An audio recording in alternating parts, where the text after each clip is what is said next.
धर्म प्रेमी बंधुओं, मेरे इस चैनल में आपका स्वागत है। आप सभी को जय जिनेंद्र। आप सभी मेरे चैनल को लाइक कर रहे हैं, सब्सक्राइब कर रहे हैं, शेयर कर रहे हैं, इसके लिए आप सभी का धन्यवाद। आप अधिक से अधिक इसको शेयर करें ताकि ज़्यादा से ज़्यादा लोग इसको देखें, सुनें और लाभ उठाएं और अपने कर्मों का क्षय करें, अपने कार्यों की सिद्धि करें। इस भावना के साथ आज मैं नमोकार मंत्र की श्रृंखला में आगे उन जो कल मैंने बताई 8 शुद्धियाँ बताई थी, वे 8 शुद्धियाँ क्या हैं, कैसे हमें रखनी चाहिए, उसके बारे में आगे आज मैं ये आज के तीसरे इस वीडियो में आपको प्रकाश डालता हूँ। तो कल हमने बताया था कि हमारे जाप का फल जो है हमारी विशुद्धि पर बहुत निर्भर करता है। खाली हम बैठ गए और जाप कर रहे हैं, मन इधर उधर भटक रहा है, ना आसन शुद्धि है, ना वश शुद्धि है, ना चेत शुद्धि है, ना काल शुद्धि है, तो उसका बहुत कम लाभ प्राप्त होता है। और जब इन सभी के साथ हम जाप करते हैं तो हमें अत्यधिक लाभ की प्राप्ति होती है। तो 8 शुद्धियों में सबसे पहली शुद्धि थी द्रव्य शुद्धि। द्रव्य शुद्धि क्या है कि पंच इंद्रिय तथा मन को बस में करके शक्ति अनुसार कषाय और परिग्रह का त्याग करके निर्मल, दयालु, करुण चित्त से जाप को करना द्रव्य शुद्धि कहलाता है।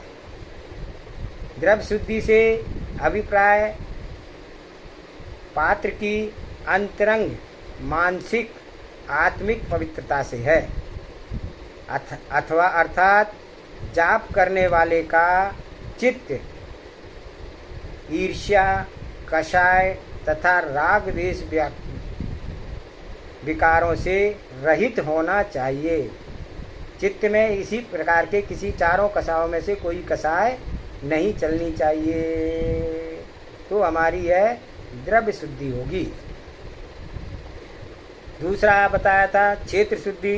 जाप करने के लिए शोरगुल आदि से रहित, मच्छर आदि कीट पतंगों की बाधा से रहित तथा चित्त में क्षोभ उत्पन्न करने वाले उपद्रव आदि से रहित निर्जन, एकांत, शांत स्थान को ही उत्तम माना गया है। तो क्षेत्र शुद्धि कैसे होगी कि जहाँ हम जाप कर रहे हैं वहाँ पर शोर ना हो और किसी प्रकार के कीट पतंगे ना हो, तंग ना करें, मच्छर आदि ना हो, है। और इसलिए कहा कि जो निर्जन और स्वच्छ स्थान है वहाँ पर हमें जाप करना चाहिए, वही उत्तम है। तीसरा काल शुद्धि।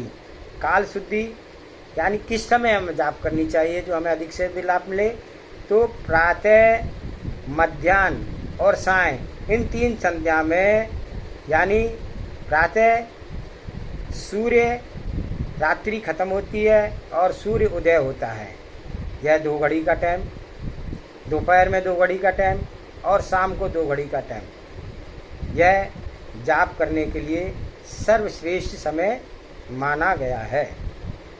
तीसरा बताया चौथा आसन शुद्धि कि आसन काष्ठ का, शिला का, भूमि, चटाई या शीतल पट्टी या पूर्व दिशा या उत्तर दिशा की ओर मुख करके पद्मासन, खड्गासन या अर्ध पद्मासन में स्थित होकर के क्षेत्र तथा काल का प्रमाण करके मौन पूर्वक इस मंत्र का जाप करना चाहिए।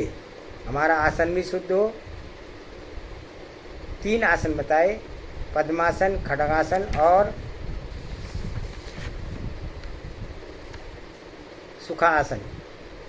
तो मूल रूप से पद्मासन और खड्गासन ही मुक्ति का कारण है। श्रावक सुखासन में बैठ करके भी जाप करता है तो भी उसको पुण्य की प्राप्ति होती है। 5वीं बात बताते हैं विनय शुद्धि।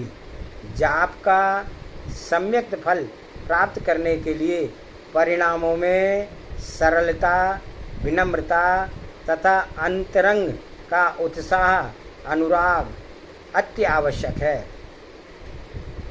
जिस आसन पर बैठे जाप कर रहे हैं उसको सावधानी पूर्वक उठाना, रखना, बिछाना, साफ करना चाहिए। इस प्रकार यह हमारी विनय शुद्धि है। हमें आसन का भी विनय करना है, हमें स्थान का भी विनय करना है, हमें जाप माला आदि का भी विनय करना है, मंत्र का भी विनय करना है। अब छठे कहते हैं मन शुद्धि, कि मन में उत्पन्न होने वाले कुविचार रूपी भंवरों को शांत करने को करके मन पवित्र बनाना तथा परमेष्ठियों के गुणों को मन में स्थिर करना मन शुद्धि कहलाता है। हम जाप कर रहे हैं नमो अरिहंताणम, तो नमो अरिहंताणम यानी अनंत भगवान के गुण हमें ध्यान रहे, हमारा मन इधर उधर ना पड़े। और नमो अरिहंताणम अनंत भगवान के 46 गुण से युक्त अनंत भगवान का ध्यान करें। नमो सिद्धारणम पढ़ रहे हैं, 8 गुणों से संयुक्त सिद्ध भगवान का ध्यान करें। नमो आयरियाणम पढ़ रहे हैं, 36 गुणों से संयुक्त आचार्य परमेष्ठी का ध्यान करें। नमो अध्याय आरंभ पढ़ रहे हैं, 25 गुण से युक्त उपाध्याय परमेष्ठी का संयुक्त ध्यान करें। नमो लुई सभ्य सावण पढ़ रहे हैं तो 28 गुण संयुक्त सर्व साधु परमेष्ठी का ध्यान करें। इस प्रकार से यह हमारे मन में जो विचार हैं वह सब पुराने इधर उधर के विचार नष्ट हो जाएंगे, हमारा मन उसमें लगेगा और उसका लाभ होगा। अब 7वीं बात कहते हैं वचन शुद्धि, के 3 श्वासोच्छ्वास में धीरे धीरे साम्य भाव पूर्वक मन वचन काय की शुद्धता से उच्चारण करना वचन शुद्धि कहलाती है। नमो अरिहंताणम, नमो सिद्धाणम, नमो आयरियाणम, नमो वज्रायाणम, नमो लोये सव्वसाहुरम। इस प्रकार से 3 श्वासोच्छ्वास में नमोकार मंत्र का उच्चारण करना, बोलना या मनन चिंतन करना, यह हमारी वचन शुद्धि कहलाती है।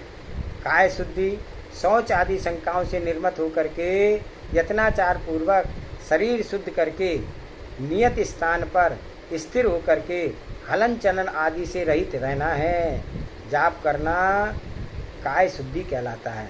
हम जाप कर रहे हैं, इधर गर्दन हिल रही है, उधर गर्दन हिल रही है, कमर हिल रही है, पूरा शरीर हिल रहा है, माला फेर रहे हैं, है ना, तो उसमें क्या है, हमारा मन नहीं लगता है। हम जब जाप कर रहे हैं तो हमारा शरीर बिल्कुल सीधा होना चाहिए, हिलना डुलना नहीं चाहिए, मन जो है पंच परमेष्ठि में स्थिर होना चाहिए। इस प्रकार यह 8 प्रकार की शुद्धियाँ आज मैंने आपको बताई है, उसी हिसाब से हम अगर जाप करेंगे तो निश्चित रूप से हमें नमोकार मंत्र का अक्षय रूप फल की प्राप्ति होगी। हमारे कर्म क्षय होंगे, हमारे बिगड़े हुए काम बनेंगे, हमारा उद्देश्य पूरा होगा और निश्चित रूप से धर्म में हमारी आस्था बनेगी।